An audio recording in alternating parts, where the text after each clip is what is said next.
इस कहानी का शीर्षक है आशा निराशा के बीच बुजुर्ग। आरव बोला, माँ पिताजी मैं बाजार जा रहा हूँ, आप लोगों को कुछ चाहिए क्या? माँ बोला, नहीं बेटा कुछ नहीं चाहिए। कविता बोली गुस्से में, मुझसे तो कभी पूछते नहीं, माँ और पिताजी से ही पूछते हो। आरव बोला, ऐसा नहीं है कविता, तुम तो अपनी ज़रूरत की चीज़ें बोल देती हो पर वो लोग कुछ नहीं बोलते। वो तो खुद बोलते हैं कि बेटा अब हमारी उम्र हो गई है, अब हमें 2 वक्त की रोटी मिल जाए वही ठीक है। कविता क्रोधित अवस्था में बोली, ठीक है अब जाओ भी जल्दी। बंटी बोला, पापा पापा मुझे पिचकारी ला देना। आरव बोला, ठीक है बेटा। कविता होली की तैयारी में लगी थी, तरह तरह के पकवान बना रही थी। माँ बोली, खुशबू तो बहुत अच्छी आ रही है। पिताजी बोले, लगता है बहू इस बार कुछ खास बना रही है, तुम्हारा तो जी ललचाता होगा, वैसे भी तुम्हें तो पकवान बहुत भाते हैं। कहते हुए पिताजी रसोई घर की ओर बढ़े। पिताजी बोले, बहू इस बार कुछ अलग पकवान बना रही हो क्या? खुशबू तो बड़ी अच्छी आ रही है बाहर, तुम्हारी माँ के मुंह से पानी आ रहा है। कविता बोली, नहीं नहीं पिताजी ऐसी कोई बात नहीं है, बुढ़ापे में आप लोगों को कुछ ज़्यादा ही सूंघने की आदत हो गई है। पिताजी बोले, तुम्हारी नाक बहुत तेज़ हो गई है, बहू कोई पकवान नहीं बना रही है। माँ बोली, ओह मुझे लगा कि आज तो मिलेगा पकवान खाने के लिए। खैर। कविता बोली, माँ पिताजी आप लोग खाना खा लीजिए, आरव को आने में समय लगेगा अभी। माँ पिताजी बोले, ठीक है। खाना खाने के बाद माँ पिताजी अपने कमरे में चले गए। बाजार से आते ही आरव ने बोला, जल्दी खाना लगा लो कविता, बड़ी ज़ोर की भूख लगी है। माँ पिताजी ने खाना खाया क्या? कविता बोली, हाँ उन लोगों ने खाना खा लिया, आप हाथ पैर धो लो और बंटी को भी बुला लो, उसने भी अभी तक नहीं खाया। आरव बोला, वाह क्या महक है, ऐसा क्या बनाया है तुमने? कविता बोली, मैंने आज आपके पसंद का खाना बनाया है। आरव बोला, तब तो माँ ने आज बहुत चाव से खाया होगा। कविता बोली, हाँ आज तो बहुत पसंद से खाया है। डाइनिंग टेबल पर बैठे कविता और आरव में बातें चल रही थी। कुछ समय पश्चात माँ बोली, अरे मैं तो अपनी दवाई खाना ही भूल गई। पिताजी बोले, रुको मैं पानी लेकर आता हूँ। कमरे से बाहर जाते ही पिताजी ने देखा कि हमें तो बहू ने दाल चावल खिलाया था और सभी लोग पकवान खा रहे हैं। उनके पैरों तले की ज़मीन खिसक गई और चुपचाप पानी ले जाकर पत्नी को दे दिया। पत्नी बोली, आप आराम करो, मैं थोड़ा और पानी लेकर आती हूँ। पिताजी ने झट से पत्नी के हाथ से गिलास छीन लिया।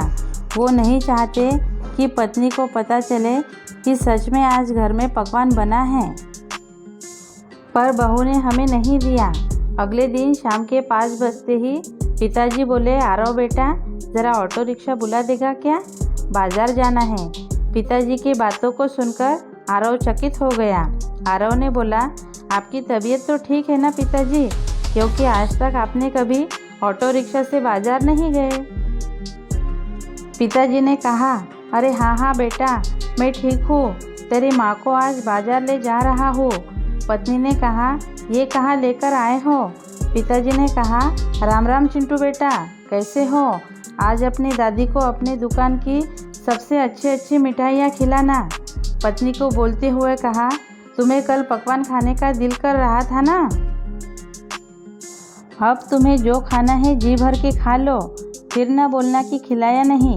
कुछ दिन बाद आरव ने पिताजी से कहा, आज मेरी दुकान वाले चिंटू से लड़ाई हो गई। बातों ही बातों में बोल रहा था कि कुछ दिन पहले माँ और पिताजी आए थे, उनका कुछ उधार बाकी है, कब दोगे? अरे माँ तो कहीं जाती नहीं है, कुछ लोगों को झूठ बोलने की आदत हो जाती है, मैंने भी बहुत भला बुरा उसे बोला। पिताजी ने सोचा कि अब बात बिगड़ सकती है, तभी लज्जित अवस्था में बोले, आरव बेटा चिंटू सच बोल रहा है, तुझे याद है तेरी माँ और मैं एक दिन बाहर गए थे, मैं तेरी माँ को खिलाने के लिए ले गया था। उसके पहले दिन घर में बहू ने पकवान बनाए थे, इसका जी ललच रहा था, तुम्हारी माँ को मिला नहीं खाने के लिए, इसलिए मैं तुम्हारी माँ को बाहर ले गया। इसी महीने में तुम्हारी माँ का चश्मा भी टूट गया तो दूसरा बनवाना पड़ गया। कुछ पैसे तो उसी में खर्च हो गए थे।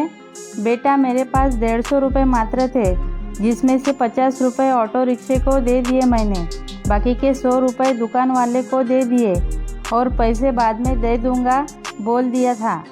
इस बार बहू ने पॉकेट खर्च भी कम बोलते बोलते मानो पिताजी का सर झुका जा रहा था। क्या करता बेटा, तेरी माँ को खिलाए बिना मुझे चैन नहीं आ रहा था। तभी आरव को उस दिन की बातें याद आती है कि कविता ने तो बोला था कि माँ तो बहुत चाव से खाई है। और उसे ये भी याद है कि मैंने तो कविता को हर बार जितने ही पैसे दिए थे पिताजी को देने के लिए, पर कविता ने आरव विवश अवस्था में बोला, पिताजी मुझे क्षमा कर दीजिए, मैं एक अच्छी पत्नी तो ले आया पर एक अच्छी बहू नहीं ला सका। आपकी इस कहानी के बारे में क्या राय है, ये आप मुझे कमेंट करके बता सकते हो। अगर आपको मेरी ये छोटी सी कहानी अच्छी लगे तो प्लीज़ लाइक शेयर सब्सक्राइब कर देना। बाजू में जो बेल आइकन है उस पर भी क्लिक कर देना ताकि आने वाली नई नई कहानियाँ आपके पास सबसे पहले मिलती रहे। Thank you.